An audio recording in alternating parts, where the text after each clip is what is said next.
So we're going to talk about fat today. I've got Trevor with me, and Trevor's going to talk about the value of fat in a production system to start with, and then we'll have a look at the genetic component at the end. So you've got clickers there, and this whole thing is to keep you awake.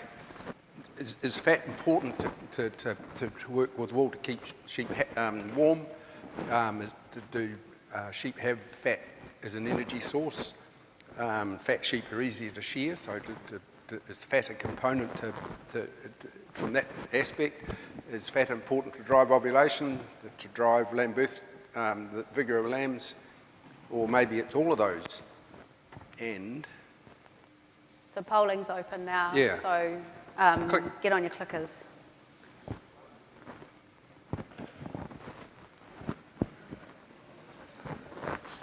We can get 1, 2, 3, 4, 5, 6, 7, 8, 9, 10. So we know when somebody hasn't clicked. Okay, we're slowing down. That's the end of that. So certainly the above, and this is an interesting discussion, because if you look at sheep in the northern hemisphere compared to equatorial sheep, they carry the same amount of fat. If you look at the history of wool was only selected for by humans in the 14th century. Most of the sheep in the world are hair sheep, not woolly sheep. And the other aspect is that ruminants are herbivores, and all herbivores use fat as an energy source, but then so do bears and so do other animals, so it's not unusual. And in all our farm species, so cattle, deer and sheep, we have a clear link between the amount of fat on them and their productive outcomes. And I doubt whether it's a valid answer to say that having fat makes shearing it probably does make shearing easier. So what are the links between the condition score, body condition score, which is our measure of fat, one of our measures of fat? Are sheep happier because they've got a good condition score? Does it affect lamb survival, colostrum production, lactation, ovulation rate? So again, which one of those are the most important? What do you think is the most important impact of condition score on those productive outcomes? So again, certainly it could be argued that they all have an impact if we look at what's most important. And this is a table that I generated some time ago, which I've just recently updated to today's prices. So if we looked at a standard North Island Hill Country flock, the 63 kilo ewes at 10 per hectare, a very common finding is that at any time of the year there'll be 15% or more of ewes that are below condition score 3. And so the productive outcome which we see associated with that is 160% scanning, 78% lamb survival, weaning weights around 26.5, and at a gross margin level we would expect that to be generating around about $785. If all of those key times we had only 5% of ewes that were below condition score 3, we've got very predictable production benefits from doing that. And the biggie is the increase in ovulation rate.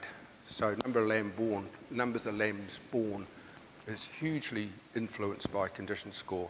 The other influences, which is on lamb vigour, then on lactation performance, are lesser but still significant. So when you look at the change in gross margin, purely as a consequence of manipulating the number of ewes or minimising the number of ewes below condition score 3, it is massive. That is purely a management consequence of what you do with those sheep. And we can put a value around that, so we can cost out. We have to eat it takes 30 kilograms of dry matter extra to put a condition score on a sheep. So we can put a production value on that. So if we lift a ewe from condition score 2 to condition score 3 for mating, the return on that 30 kilograms of dry matter is 43 cents a kilogram of dry matter. No farm in the North Island is making 43 cents a kilogram of dry matter of their feed. If we apply that same to pre-lamb, so that multiple ewe, taking a multiple ewe from 2 to 3 between scanning and lambing, that the feed to do that will return around 38 cents a kilogram of dry matter. So one of the most profitable ways to use feed on a hill country farm is to put it into lifting the condition score of ewes. So when we look at, from a practical point of view, what do we see? Is it easy to get ewes to condition score 3 at mating time? Is it a real gamble to be able to have your ewes at condition score 3, multiple ewes at condition score 3 at lambing time? Is it an expectation that ewes will lose condition in the 35 days before they lamb? Is it just, in every flock, do ewes lose condition after they've lambed?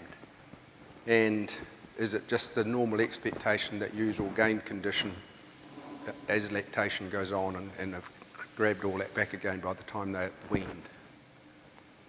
So of those things, which do you think is the inevitable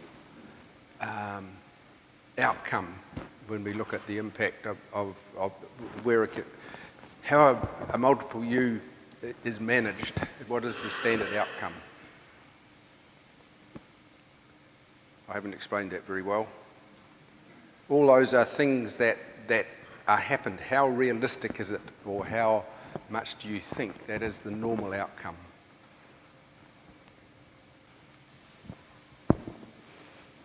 So clearly, maintaining body condition score post-lambing is impossible. It's clearly the one most supported. So when we look at reality and what well-managed ewes do, well-managed ewes will be in condition score 3 or more at mating time, and they will be in condition score 3 at lambing. That is a management outcome. I believe it's not economic to feed ewes well enough through the winter that they don't lose some condition, because the cost will be stocking rate and profitability will drop. And I think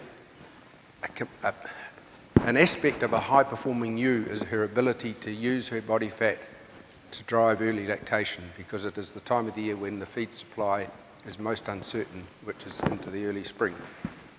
So I agree that losing condition after lambing is part of a productive ewe's flex. And fat clearly is a buffer against, is an effective buffer against negative energy balance, and a negative energy balance. So if you look at what, to me, the ideal ewe is, and it follows on from the discussion yesterday, the ideal ewe to me is one that her default position is 3.5. That's the way she lives. That's where she will try and always default to. That she can use her conditions, her body condition, to drive feed deficits without it being a cost on production. And we know we have those sort of sheep in flocks. Clearly we know that we have those sheep. And that you can maintain that body condition score on very poor quality feed.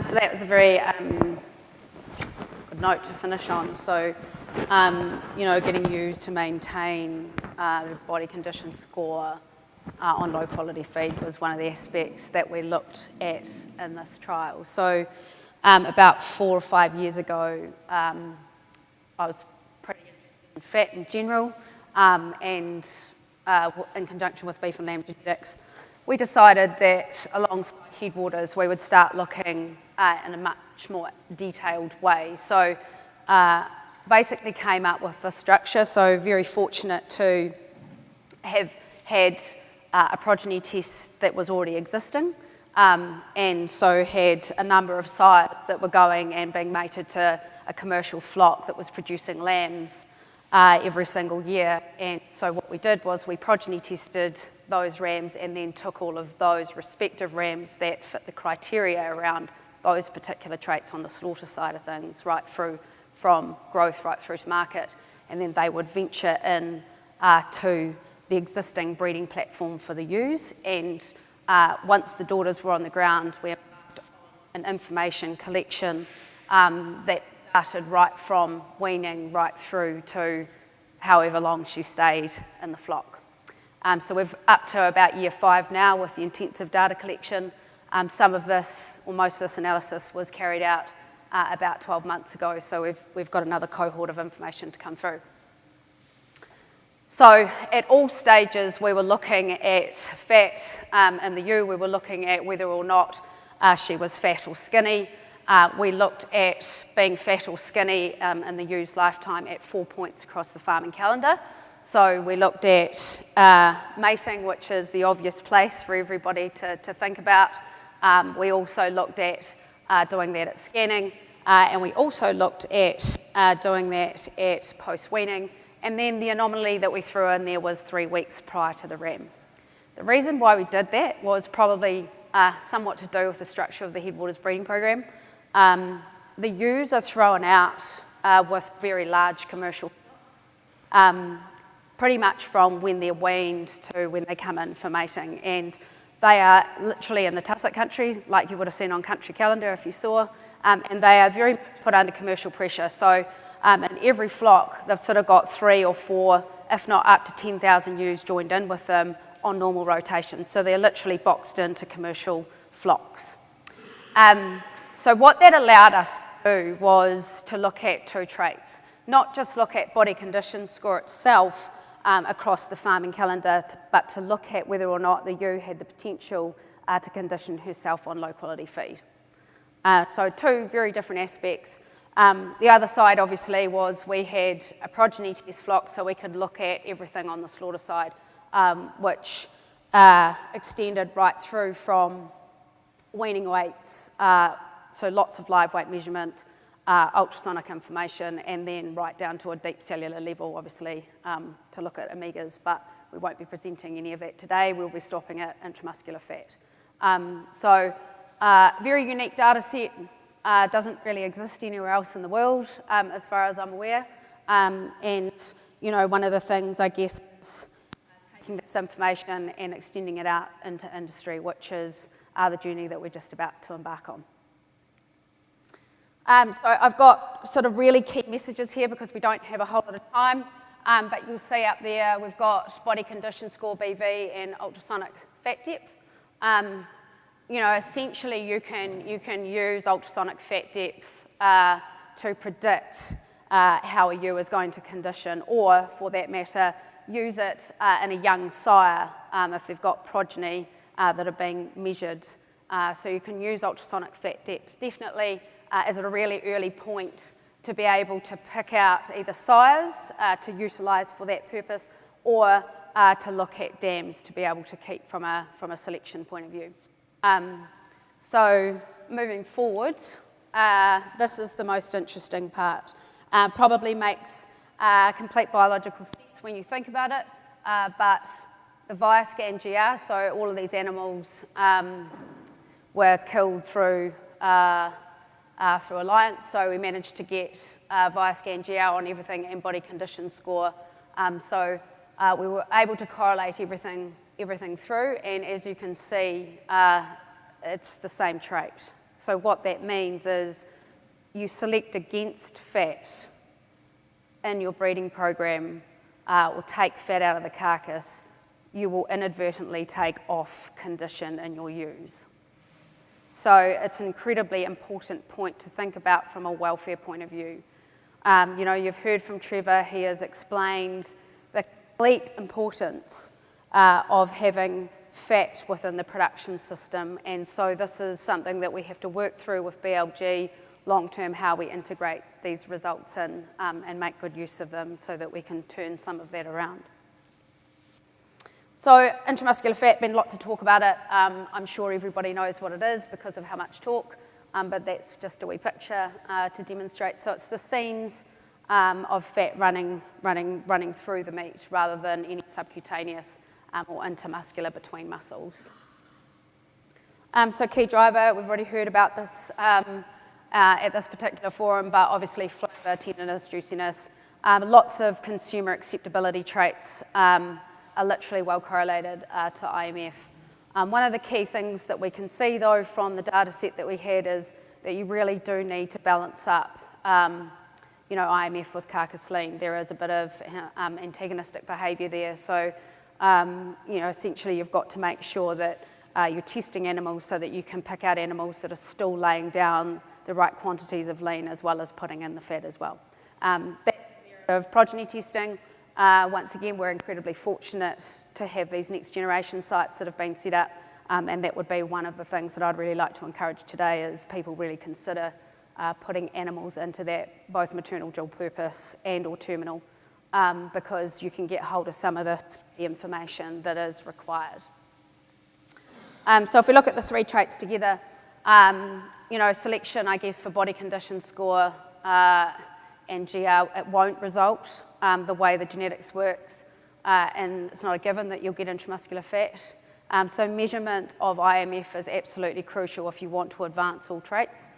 And this will absolutely be made possible through those next generation sites. So once again, really encourage you to think about using those. There's some fun facts over the other side there. We've got lots of varying heritabilities, but sort of extends around that kind of late 0.4s up to sort of 0.7. For this particular data set is 0.68. So take-home messages. Fat's incredibly important both from a genetic and management, and we really do need to consider it in sheep production systems. There's probably some circumstances where we've actually gone too far to get it back in. Best practice to improve fat reserves, so ultrasonic fat depth in young animals are really important. Body condition score, from what we can see, sort of every year for each age group, and the 2 points that you should be considering would be post-weaning and 3 weeks prior to the ram. So genetically best advance will come from those particular points. And if you're interested, obviously, some measures of carcass fat, both GR and IMF, you probably need to do that, like I said, through a next generation site or your own progeny test if you've got one. And so, final points, genetically advancing, fat in a breeding population, it just gives your commercial clients another tool in the toolbox. And so for that reason, I really think, given its linkages right through to all those other production aspects, it's a win for everybody, really. So, what changes do you think you're going to be making to your world based on this talk? I'm interested in this. So, implement some changes to recording fat traits, consider putting some rams into some next generation sites, discuss the importance of fat for animal welfare and commercial flocks with clients, and all of the above. So, away you go.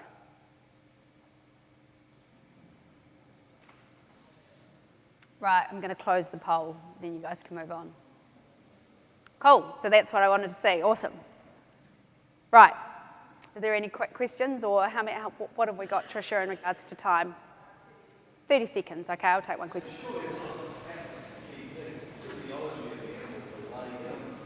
Sure, yep, so there'll be a biochemical nature attached to it, absolutely.